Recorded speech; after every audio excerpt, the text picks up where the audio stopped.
Slide number 1. Most people believe that true leadership is about being in charge. That true leadership is about knowing all the answers, or being the smartest, or being the most qualified in the room. But the irony is that the opposite is true.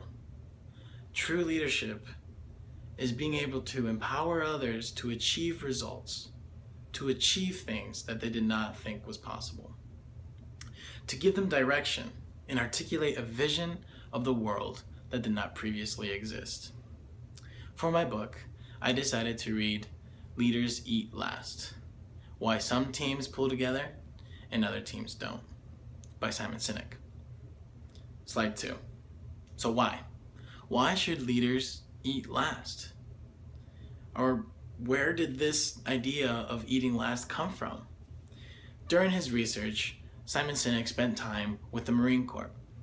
And at the Marine Corps, he started to see some interesting practices. During their meals, Sinek observed senior management and senior members give junior members first dibs to food. They let them cut the line. All of the leaders let all of those under their command go before them. At the Marine Corps, the leadership understands that the true price of leadership is the willingness to place the needs of others before your own. Great leaders truly care about those that they are privileged to lead. They understand that the true cost of leadership comes at the expense of self-interest. We must always put the needs of those underneath our leadership before ourselves. At the end of this book, Sinek wants the reader to have a few takeaways, a few key understandings of leadership. And these are the outcomes. To describe the role of a leader, what does a leader do? What are his or her behaviors? What does this mean for us as developing leaders? 2, understand how humans are biologically wired to behave. What motivates us? What inhibits us? What brings us together? And explain the importance of the environment in creating a natural, pleasing workplace. Why should we work together? What does it look like to have a natural, pleasing workplace environment? And how can leaders achieve this environment? Sinek gives us specific steps to create an environment in which employees feel safe and are able to thrive. Sinek gives us 5 actionable steps to begin creating what he calls the circle of safety. His aim in this book is to create the next generation of leaders who understand that an organization's success or failure is based on leadership excellence. Slide number 4. So what makes us happy? Let's break it down. Food makes us happy. People make us happy. Our animals make us happy. I may say that pizza or ice cream, my significant other, my dog, all these things make us happy, and that's true. But why do these things make us happy? What is going on in our bodies that's giving us these good feelings of happiness? Sinek says that there are 4 main chemicals that bring us happiness. The first one is endorphins. Endorphins are meant for one purpose: to mask pain. Have you ever gone running in a 10K or a 5K? You run, your muscles are burning, but at the end of the race, you actually feel kind of good. You have that runner's high. This is endorphins. As you're running, your muscles are breaking down, and your body is producing endorphins so that it masks the pain so that you can keep on going. During the Paleolithic era, this was especially important because if we didn't have this chemical, we would run out. We would burn out and we would be tired and we would not be able to catch food. Endorphins are there to give us endurance. They give us that drive to keep on going, to push mile after mile, to keep looking for food even though we are tired. It gives us that endurance. So that's number one, endorphins. Number two, dopamine. Dopamine is that feeling that you get when you accomplish something that you set out to accomplish. It is the reward chemical. When we eat, we get small hits of dopamine. When we get an adequate amount of sleep, we get some dopamine. When we finish something that we set out to accomplish, we get some dopamine. If we didn't have dopamine, we would never go out and look for food. We would never have an incentive to. When we eat, we get dopamine. And this is one of the reasons why we like eating. During the Paleolithic era of humans, dopamine would help us get food. It would give us an incentive to go far and get that food. For instance, if I were to see an apple tree out in the distance with some apples on it, dopamine would start to kick in. I'd first get a small little hit, an incentive to go look at the tree. As I get closer to the tree and the tree becomes bigger, I still get hits of dopamine. More and more as I get closer to the tree, I'm getting small hits of dopamine until finally I get to the tree and I'm able to get the apple, and I get the last big dose of dopamine when I bite into the apple. And this is also why many people say, or this is why they say to write your goals down. Because when you're able to see them, when you're able to visualize them, your body releases dopamine.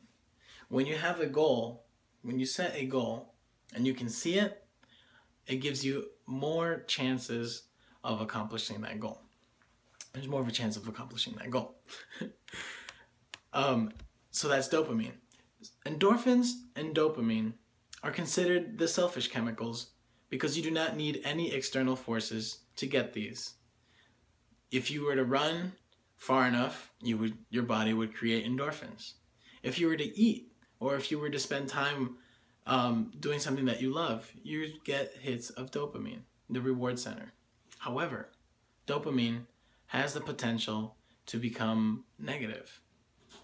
It is very dangerous if it is unbalanced. It is what's behind addictions. Alcohol, tobacco, and drugs stimulate our brains to create dopamine into our systems. So we have to be careful about those things that we use. The two selfish chemicals, dopamine and endorphins. But there's also two other chemicals that contribute to us feeling happy. The other one is slide number 8, serotonin. Serotonin is the leadership chemical. Serotonin is the chemical that we release when we share our accomplishments with others. For instance, when we graduate from college, we receive a diploma. We go through all that work just for a piece of paper, and we could get it through the internet. We could get it in the form of PDF. It would say, Michael Hernandez completed, magna cum laude, whatever, and I would be complete, and that would be legitimate. But we don't do that. We go through a whole big process, a big ceremony to celebrate our accomplishments. And when we go up there, we get our diploma, and we go back down, and later on we say, oh, thank you to my family, thank you to my friends, thank you to God, all these people. We attribute all these people to our accomplishments because we believe that they're looking out for us, that they had a part to play. And it's true. They did. And this is serotonin that gives us the incentive to work together. Serotonin. The other chemical, and the last chemical, is oxytocin. Oxytocin is the bonding chemical. It's that chemical that I feel when I'm with my significant other. When we cuddle, when we're together, when we watch a movie, oxytocin is flowing within our bodies. It makes us feel good. Oxytocin also flows when we do something for somebody else. For instance, the other day, somebody was walking outside of the building and one of their papers flew out.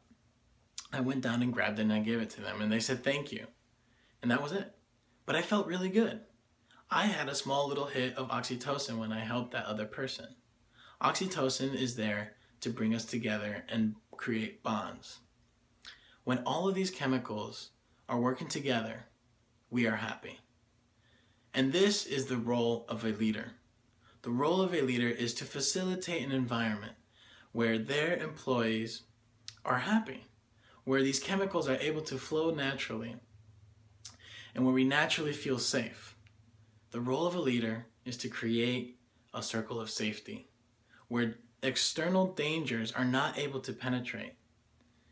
When employees are able to focus on work and feel safe, and they're able to focus on work, they are able to produce more and focus on external dangers rather than focusing on internal dangers such as politics, such as worry of losing their position, and things like that. The role of a leader is to create this, to look out for those underneath them and create this circle of safety. When we work together, we achieve more. There's an old fable that Aesop said in one of his old fables. It's called The Four Oxen and the Lion. In this story, there are 4 oxen, and in the beginning, their tails are together, and they are all facing outward. And the lion, trying to come in, trying to eat, can't do anything because all that he can do is come close, and he's faced with these big old horns. The oxen are protected.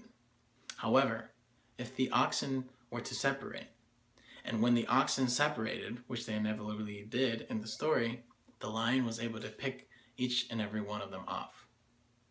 When we work together, we are able to achieve much more. And this is what the leaders in organizations should be doing. They should be incentivizing us working together and creating that circle of safety. Lastly, Sinek gives us 5 rules to help us manage an organization. The first one is keep it real. Bring real people together. The internet gives us the ability to do a lot of remarkable things. We can connect at home and work individually through the computer. But real, live, human interaction is how we feel part of something bigger than ourselves. It's how we develop trust and how we develop relationships. Keep it real. In an organization, try and have that human interaction with those beneath you. Number 2, keep it manageable. When a leader is able to know everyone in their group personally, the responsibility of their care becomes much more personal. In smaller organizations, we are able to know everybody and take care of them more efficiently. Meet the people that you help. Most employees never see how their work affects the end user or the lives of others.